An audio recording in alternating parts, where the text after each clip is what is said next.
Hello दोस्तों, अनेक रंगों की दास्तान पेश करते हैं पूस की रात। हल्कू ने घर आकर अपनी पत्नी मुन्नी से कहा, घर में जो रुपए रखे हैं उसे ले आओ, सहना आया है उसे दे देता हूँ ताकि उससे पीछा छूटे। बरामदे में झाड़ू लगा रही मुन्नी ने पलटकर गुस्से में हल्कू को देखा और बोली, 4 रुपए ही तो बचे हैं घर में, अब वो भी सहना को दे दोगे तो माघ पूस की कड़कड़ाती ठंड कैसे कटेगी। सहना से कह दो कि अभी पैसे नहीं हैं, फसल काटने पर दे देंगे। हल्कू एक घड़ी सोच में पड़ गया कि मुन्नी की बात भी तो सही है, कंबल के बिना ठंड काटना मुश्किल हो जाएगा। लेकिन हल्कू उस अड़ियल सहना को जानता था, वो पैसे लिए बिना जाएगा नहीं। हल्कू ने सोचा कि सर्दियों में देख लेंगे, फिलहाल इस बला से तो पीछा छूटे। हल्कू ने अपने पत्नी की ओर देखा और उसकी ओर बढ़ा और उसके पास जाकर बैठते हुए धीरे से उसकी खुशामद करते हुए बोले, दे देना पैसे, कम से कम ये पीछा तो छोड़ेगा और कंबल के लिए मैं तब तक कोई दूसरा उपाय सोच लूँगा। हल्कू की बात सुनकर मुन्नी गुस्सा हो गई।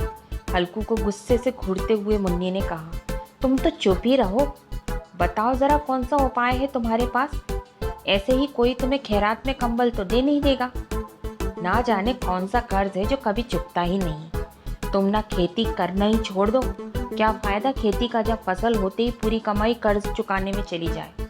तुम्हें जो सही लगता है तुम करो, लेकिन मैं एक पैसा नहीं दूंगी। मुन्नी को गुस्से से लाल होता देख हल्कू उदास हो गया और धीमे से बोला, तो क्या मैं उसकी गाली खाऊं। उसकी बात सुनकर मुन्नी का मन पसीज गया और आवाज़ में थोड़ी नरमी लाते हुए बोली, ऐसे कैसे वो गाली देगा, क्या उसका राज चलता है यहाँ। मुन्नी जानती थी कि हल्कू की बात में कड़वी सच्चाई है, इसलिए वह उठी और चुपचाप कमरे से रुपए निकाल कर ले आई और हल्कू को थमाते हुए बोली, मैं फिर कह रही हूँ, तुम ये खेती बाड़ी छोड़ दो, मजदूरी करोगे तो कम से कम किसी की सुननी तो नहीं पड़ेगी और 2 वक्त का खाना तो नसीब हो ही जाएगा। मुन्नी की बात सुनकर हल्कू चुपचाप सिर झुकाकर रुपए लेकर बाहर चला गया। हल्कू उन 3 रुपए की अहमियत जानता था जिसे उसने पाई पाई जोड़कर कंबल खरीदने के लिए जमा किए थे। सहना को रुपए थमाते हुए हल्कू के हाथ कांपने लगे थे, जैसे वह सीने से अपना दिल निकालकर सहना की हथेली पर रख रहा हो। वक्त बीतता गया और पूस की वो कड़कड़ाती सर्द रातें भी आ गईं। आसमान में जैसे चांद तारे भी ठंड से ठिठुरते लग रहे थे। हल्कू अपने खेत के किनारे बांस व पत्तों से बनाई मचान के नीचे पुरानी सी चादर ओढ़े कपकपाते हुए बैठा था और साथ में उसका कुत्ता जबरा भी उसके साथ था, जो सर्दी के कारण बार बार कू कू की आवाज़ निकाले जा रहा था। ठंड इतनी ज़्यादा थी कि दोनों की आंखों से नींद कोसों दूर थी। सर्दी से खुद को बचाने के लिए हल्कू ने अपनी गर्दन को घुटनों तक सटाते हुए अपने कुत्ते की ओर देखते हुए कहा, जब पता था कि यहाँ इतनी ठंड है तो क्यों मेरे पीछे पीछे खेतों में आ गया। घर में होता तो कम से कम 4 दीवारी में इतनी ठंड तो न लगती। अब पड़े रहो ठंड में यहाँ। जब जबरा शांत हो गया था, शायद उसे पता चल गया था कि उसके मालिक को कूकू की आवाज़ से नींद नहीं आ रही है। इसके बाद हल्कू गर्दन को घुटनों पर सटाए सोचने लगा, सब किस्मत की बात है। हम यहाँ ठिठुरते हुए रात काट रहे हैं और वो पैसे वाले बिना कुछ किए ही मज़ा लूट रहे हैं। इसके बाद हल्कू ने चिलम भरी और ठिठुरते हुए उसे पीने लगा। हल्कू ने अपने कुत्ते जबरे को देखा और कहने लगा, आज ये रात किसी तरह काट ले, कल तेरे लिए यहाँ पुआल बिछा दूंगा, तब तुझे ज़्यादा ठंड नहीं लगेगी। हल्कू वहीं ज़मीन पर लेट गया और सोचा कि कुछ देर के लिए आंखें मूंदकर सो लूं, लेकिन जैसे ही उसने आंखें बंद की, ठंड की चुभन जैसे पूरे शरीर में सुइयां चुभ होने लगी। कुछ देर करवट बदलने के बाद हल्कू पूस की रात को कोसते हुए उठकर बैठ गया। जब सब कुछ करने के बाद भी ठंड जाने का नाम ही नहीं ले रही थी, तो हल्कू ने पास बैठे अपने कुत्ते को उठाया और उसे गोद में लेकर लेट गया। ठंड से बचने के लिए जबरे के शरीर से आ रही दुर्गंध को भी हल्कू ने नज़रअंदाज कर दिया।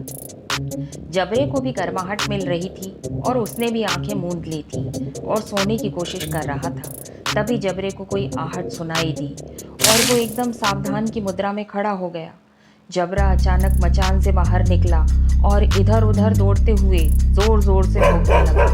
कुछ देर यहाँ वहाँ भौंकने के बाद जबरा दोबारा हल्कू से सटकर बैठ गया। ऐसे ही रात का एक और घंटा बीत गया और ठंड कम होने का नाम ही नहीं ले रही थी। हल्कू उठकर बैठ गया। वो दोनों हाथों से टांगों को कसकर पकड़े हुए घुटनों पर सिर टिकाए बैठा था।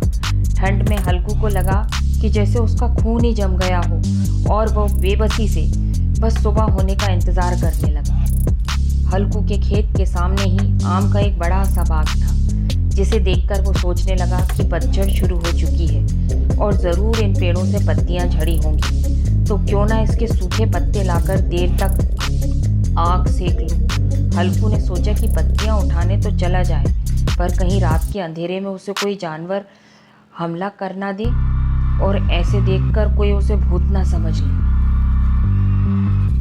कुछ देर यूं ही सोचने के बाद हल्कू एकदम से उठा और एक सूखे पौधे को उखाड़कर उसे मशाल की तरह जलाकर पेड़ों की ओर चल पड़ा। अपने मालिक को जाता देखकर जबरा भी झट से उठ गया और दुम हिलाते हुए हल्कू के पीछे हो लिया। पेड़ों के पास पहुंचकर हल्कू ने उन विशाल पेड़ों को देखा जो अंधेरे में और भी डरावने लग रहे थे। अपने मन के डर को दबाते हुए हल्कू नीचे झुका और पेड़ों के आसपास पड़ी पत्तियों को बटोरने लगा। सूखे पत्तों को समेटने की वो आवाज़ और ठंडी हवा के झोंकों से आ रही पेड़ों की सरसराहट हल्कू को डरा रही थी। ठंड में नंगे पांव पर कंकड़ तो मानो तीर की तरह चुभ रहे थे। उन सब का ध्यान भटकाने के लिए हल्कू ने जबरे से बातें करना शुरू कर दिया और कहने लगा, लग रही है ना तुझे भी बहुत ठंड, बस थोड़ी सी पत्तियां और इकट्ठी कर लेते हैं, फिर दोनों खूब आग सेकेंगे। हल्कू जितनी पत्तियां समेट सकता था समेट ली और मचान की ओर चल पड़ा। मचान के बाहर पहुंचकर हल्कू ने पत्तियों में आग लगाई। देखते ही देखते आग धधकने लगी और उसकी लपटें पेड़ों को छूने लगी। हल्कू और जबरा वहीं आग के पास बैठ गए। हल्कू अलाव में कभी अपने हाथ सेकता, कभी पाँव सेकता, तो कभी आग की ओर पीठ करके बैठ जाता। जबरा भी आग के पास पसर कर लेट गया और उन लपटों को देखने लगा। हल्कू जबरे की ओर देखकर कहने लगा, कहा था ना मैंने, अलाव जलाते ही ठंड नहीं लगेगी, अब सेक ले जी भर के आग। कुछ समय बाद वो आग की लपटें जैसे कहीं गुम हो गईं और पत्तियों का ढेर सिमटकर राख में बदल गया। अब तो बस कोई हवा का झोंका आता तो बची कुची चिंगारी कहीं बीच में लाल लाल अनार के दानों से दिखाई दे जाती। हल्कू राख की थोड़ी सी गर्माहट में वहीं चादर ओढ़े दुबक कर बैठा हुआ था, लेकिन जैसे जैसे रात बढ़ती जा रही थी ठंड उसे और जकड़ने लगी थी। कुछ देर बाद हल्कू वहीं राख के ढेर के पास लेट गया। हल्कू को नींद आने ही वाली थी कि जबरा फिर से अचानक उठ गया और खेत की ओर जोर जोर से भौंकने लगा। हल्कू के कानों में भी कुछ आवाज़ें आ रही थी, जैसे जानवरों का बड़ा सा झुंड खेतों में घुस आया हो और उसकी फसल चर रहा हो। जानवरों की हलचल की पूरी आवाज़ें हल्कू के कानों में पड़ रही थी। हल्कू आंखें मूंदे ही सोचने लगा कि जबरे के होते हुए आखिर कोई जानवर खेतों में कैसे घुस सकता है। ज़रूर मुझे ही कुछ धोखा हुआ होगा। हल्कू ने आंखें खोले बिना ही जबरे को आवाज़ लगाई, लेकिन जबरा खेतों की ओर मुंह किए जोर जोर से भौंकता रहा और उसके पास नहीं आया। कुछ देर बाद खेतों में चरने की आहटें तेज हो गई और अब हल्कू को पूरा यकीन हो गया था कि खेत में ज़रूर जानवर घुस आए। अपने आलस को झकझोरते हुए हल्कू आधे मन से उठकर बैठ गया।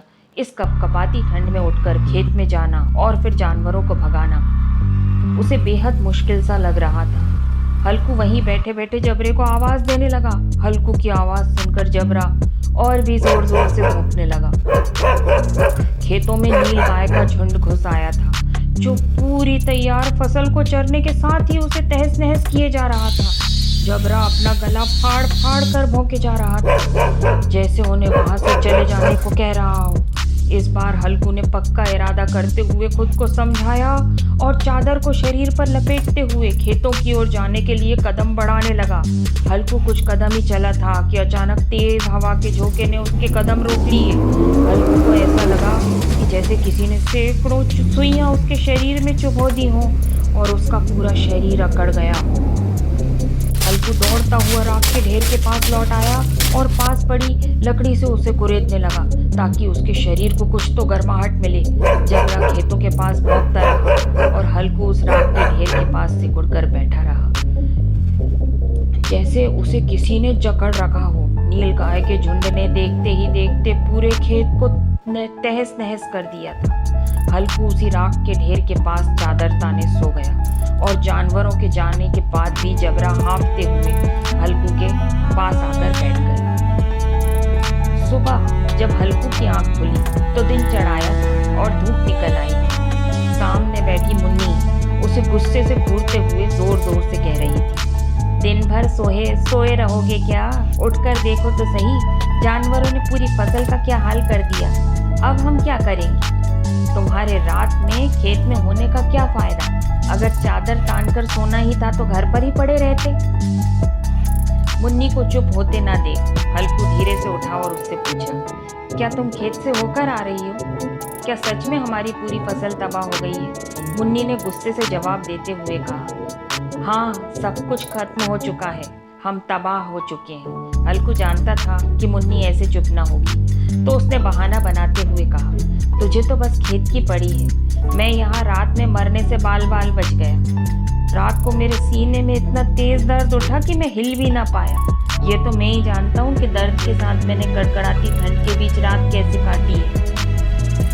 हल्कू की बात सुनकर मुन्नी कुछ ना बोली। फिर दोनों खेत के पास आ गए और बुरी तरह से रोंदे हुए खेत को देखने लगे। खेत की दुर्दशा देखकर मुन्नी के चेहरे पर उदासी छा गई और वो मन ही मन सोचने लगी कि अब गुजारा कैसे होगा। पर हल्कू के चेहरे पर एक अलग ही शांति थी। मुन्नी ने चिंता जताते हुए हल्कू से कहा, लगता है अब मजदूरी करके ही दिन काटने पड़ेंगे। हल्कू ने चेहरे पर हल्की सी मुस्कुराहट बिखेरते हुए कहा, चलो कम से कम अब इन सर्द रातों में यहाँ सोना तो नहीं पड़ेगा। कहानी से सीख, मजबूरी में इंसान को कई बार ना चाहते हुए भी कठिन फैसले लेने पड़ते हैं जो हमारे भविष्य को प्रभावित कर सकते हैं। विपदा कभी भी आ सकती है, इसलिए हमेशा चौकस रहना चाहिए। तो दोस्तों, अगर आपको हमारी कहानी पसंद आई हो तो इस वीडियो को लाइक करें, शेयर करें और हमारे चैनल को सब्सक्राइब करें। ऐसी इंटरेस्टिंग स्टोरीज के लिए हमारे चैनल पर बने रहें और प्लीज़ अपना सपोर्ट बनाए रखें। Stay tune. Thank you.